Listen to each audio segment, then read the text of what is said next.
Chers lecteurs et lectrices, aujourd'hui nous allons vous raconter l'histoire complète et détaillée de Theodore Robert Bundy. Un tueur sadique d'une extrême brutalité, une beauté trompeur qui attire et tue. Un démon de la mort à double visage. Un nécrophile qui revenait régulièrement sur les lieux de ses crimes pour avoir des rapports sexuels avec les cadavres de ses victimes même après leur décomposition. Voici, chers lecteurs et lectrices, une descente dans l'abîme d'une des figures les plus terrifiantes de l'histoire criminelle américaine. Attention, cet audio est explicite et décrit des actes d'une extrême violence.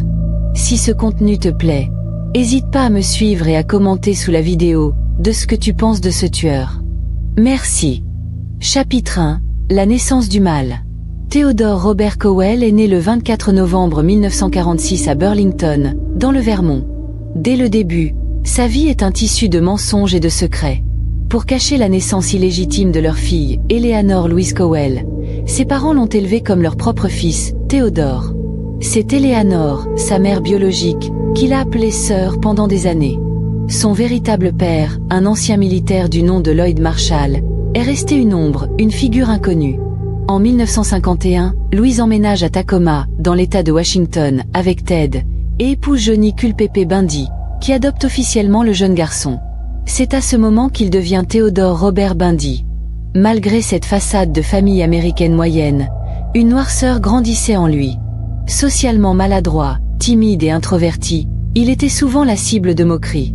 Il était fasciné par la politique, un domaine où il pouvait construire une personnalité charismatique et contrôlée.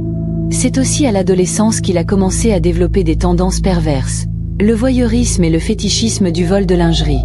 Il passait des heures à épier les femmes, un acte qui allait évoluer vers une prédation bien plus sombre. Il fréquentait l'université, étudiant la psychologie puis le droit, cultivant une image de jeune homme intelligent, ambitieux et prometteur. Personne, pas même ses petites amies, ne pouvait imaginer le monstre qui se cachait derrière ce masque de normalité. Chapitre 2. L'éclosion de la folie meurtrière. Le passage à l'acte ne fut pas soudain, mais une progressive accélération de sa déviance. Le besoin de contrôle, combiné à une rage misogynie profonde, a trouvé son expression ultime dans la violence. Son premier meurtre connu, bien qu'il ait nié jusqu'à la fin, est probablement celui de Karen Sparks, une étudiante de l'Université de Washington. En janvier 1974, il s'est introduit chez elle, l'a frappée avec un outil en métal et l'a violée avec un objet, la laissant pour morte avec des lésions cérébrales permanentes. Elle a survécu, mais sa vie a été détruite. Ce fut le point de bascule. Le voyeur n'était plus satisfait de regarder. Le voleur de lingerie ne se contentait plus des trophées passifs. Il fallait posséder, détruire, effacer. Sa folie était une soif de pouvoir absolu sur le corps et la vie des femmes. Il a commencé à chasser de manière méthodique, perfectionnant ses techniques. Il utilisait son charme et de faux plâtres pour se faire passer pour quelqu'un de vulnérable, demandant de l'aide pour charger des livres sur sa Volkswagen Beetle beige, un véhicule qui allait devenir tristement célèbre. Une fois la victime proche, il frappait à la tête avec une barre de fer, un marteau ou un cric, la rendant inconsciente.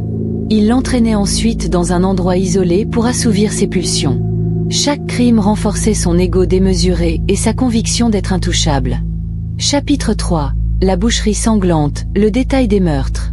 Les détails de ces crimes sont un catalogue d'horreur.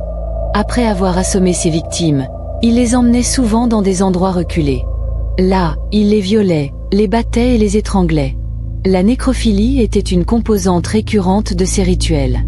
Il revenait souvent sur les lieux où il avait abandonné les corps, parfois pendant des jours, pour s'adonner à des actes de profanation sur les cadavres en décomposition. Voici ses victimes. Linda Aneali, janvier 1974, étudiante de 21 ans, kidnappée de son lit. Son crâne a été retrouvé des années plus tard sur le mont Taylor. Donna Gail Manson, avril 1974, disparue alors qu'elle se rendait à un concert. Son corps n'a jamais été retrouvé. Brenda Ball, juin 1974, disparue après avoir quitté un bar.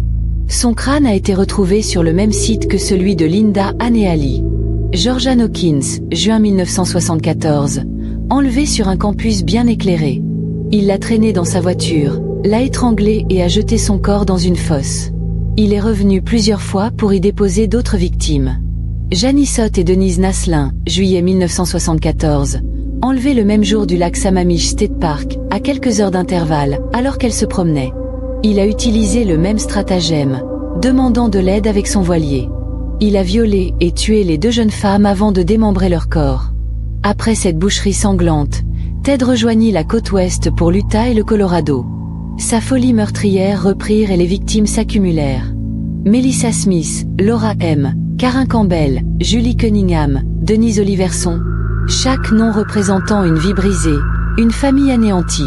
Les corps étaient souvent démembrés, les têtes coupées pour empêcher l'identification dentaire, et jetés dans des forêts, des rivières ou des décharges.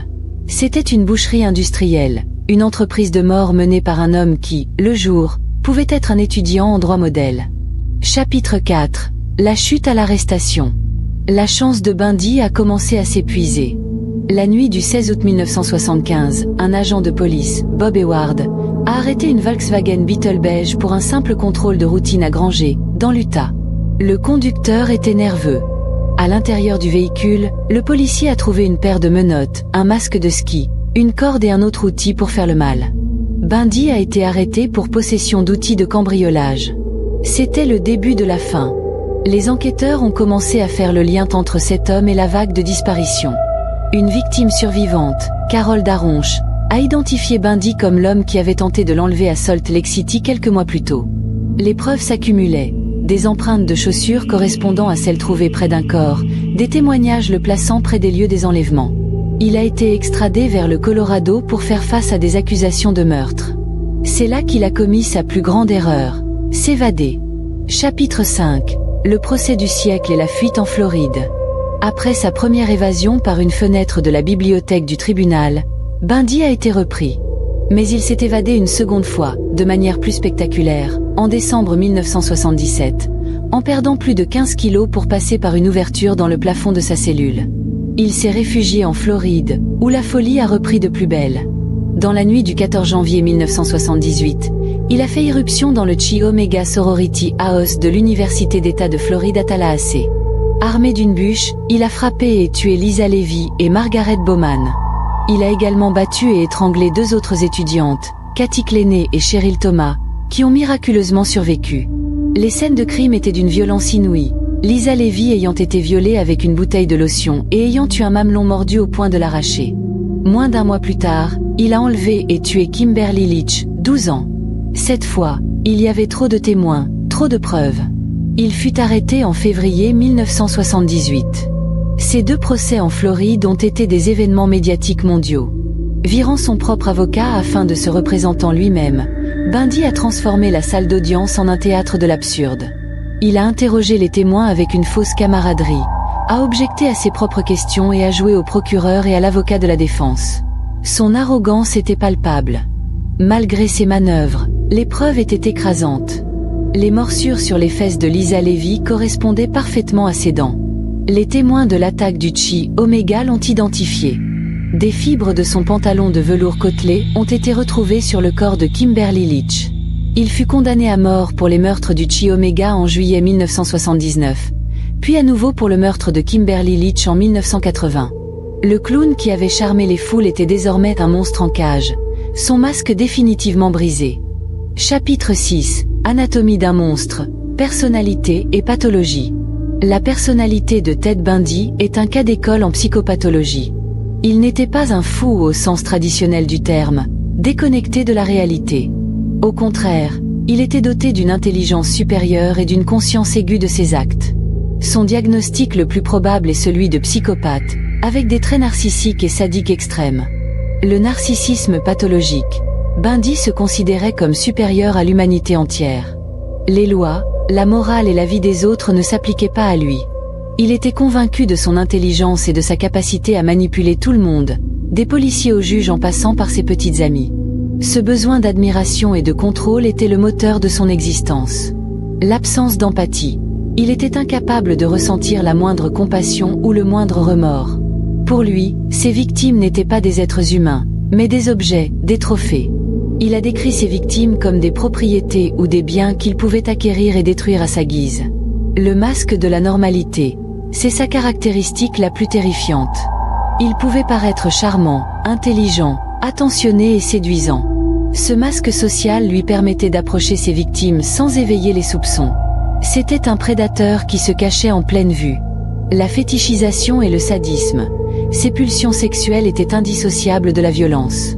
L'acte de tuer était pour lui l'ultime expression de son pouvoir et de son plaisir. Le contrôle total sur la vie et la mort, suivi de la profanation des corps, était le point culminant de son expérience sexuelle et émotionnelle. Chapitre 7. Le couloir de la mort, une longue négociation avec l'enfer. Pendant plus d'une décennie, Bundy a vécu dans le couloir de la mort de la prison de State en Floride. Ce fut une période de manipulation incessante. Convaincu que son intelligence lui permettrait de triompher une dernière fois, il a passé des années à jouer un jeu de chat et de souris avec les autorités, les avocats et les médias. Il a utilisé des avocats pour retarder son exécution par une série d'appels interminables. Simultanément, il a entretenu une correspondance avec des journalistes, comme Stephen Michaud et Hugh Gensworth, à qui il parlait à la troisième personne, analysant l'entité responsable des meurtres comme s'il s'agissait d'un autre. Il a même entretenu une relation amoureuse avec une femme, Carol Ann Boone, qu'il a épousée en prison et avec qui il aurait eu une fille, conçue lors d'une visite conjugale, une rumeur jamais confirmée mais plausible. Son temps en prison était une lutte désespérée pour survivre. Il savait que la chaise électrique l'attendait, et la peur le poussait à se battre par tous les moyens, y compris en offrant des indices sur d'autres meurtres non résolus pour gagner du temps. La pression montait, les appels s'épuisaient, et la réalité de sa mort imminente devenait de plus en plus difficile à ignorer. Chapitre 8. Les aveux de la fin, confession d'un tueur. À l'approche de sa date d'exécution finale, Bundy a changé de stratégie. Sachant que la fin était inévitable, il a décidé de parler. Non pas par remords, mais par ego. Il voulait contrôler son propre récit, laisser sa marque et peut-être, dans un dernier acte de manipulation, gagner un sursis en échange d'informations. Pendant plusieurs jours, il a accordé une série d'entretiens à l'avocat et psychologue spécialiste des crimes en série, le docteur Robert Keppel. C'est là qu'il a enfin détaillé l'horreur de ses actes, sans émotion, comme un ingénieur décrivant un mécanisme. Il a avoué avoir commis plus de 30 meurtres, un chiffre qu'il pensait raisonnable. Il a décrit comment il décapitait certaines de ses victimes dans les montagnes de l'État de Washington, gardant leur tête chez lui pendant des jours, dormant avec elles, prenant des photos Polaroid avant de se débarrasser des restes dans des fours industriels ou en les enterrant. Il a parlé de ses rituels, du besoin de posséder totalement les corps, de la nécrophilie. Ses aveux n'étaient pas une quête de rédemption, mais une dernière performance. Il voulait que le monde sache l'étendue de ses exploits, la puissance de sa monstruosité. Il ne montrait aucune tristesse pour ses victimes, seulement une sorte de fierté froide et détachée pour l'ampleur de sa carrière de tueur. Chapitre 9. L'exécution, la dernière scène. Le 24 janvier 1989, à 7 heures du matin, Theodore Robert Bundy fut exécuté sur la chaise électrique à la prison d'État de Floride. Des centaines de personnes, dont des femmes scandant « Brûle, Bundy, brûle !» s'étaient massées devant la prison pour assister à l'extinction de ce monstre. À l'intérieur, la scène était clinique et brutale. Après une dernière tentative de manipulation en offrant de révéler l'emplacement de corps non découverts pour un sursis de dernière minute, refusé par le gouverneur, Bundy fut conduit à la salle de l'exécution. Il a choisi un steak aux œufs comme dernier repas. Ses dernières paroles furent pour son avocat et sa famille, disant « Je vous aime tous ». À 7h06, le courant fut lancé. Une épaisse fumée s'est élevée de sa tête, son corps a tendu contre les courroies. Il a fallu 2 décharges pour le tuer. Il fut déclaré mort à 7h16. Ted Bundy, le prédateur qui avait passé sa vie à contrôler la mort des autres, avait finalement été maîtrisé par la sienne. Sa mort a mis un terme à l'un des chapitres les plus sanglants et terrifiants de l'histoire criminelle américaine, laissant derrière lui un héritage de peur et des dizaines de vies brisées. Voilà, chers lecteurs et lectrices. J'espère que cette immersion audio vous a captivé. Dans la perversion de sa vengeance d'avoir été humilié par des camarades pendant son enfance ou par des rencontres avec des femmes qui l'ont rejeté, il a décidé d'être le mal absolu et de faire naître ses fantasmes les plus morbides sur des étudiantes qui ont été charmées par son sourire d'ange. Assouvir ses délires monstrueux et abjects même après que les corps soient morts. Le nécrophile sadique qui prenait mal un plaisir à torturer ou à violer encore et encore avec les cadavres de ses victimes.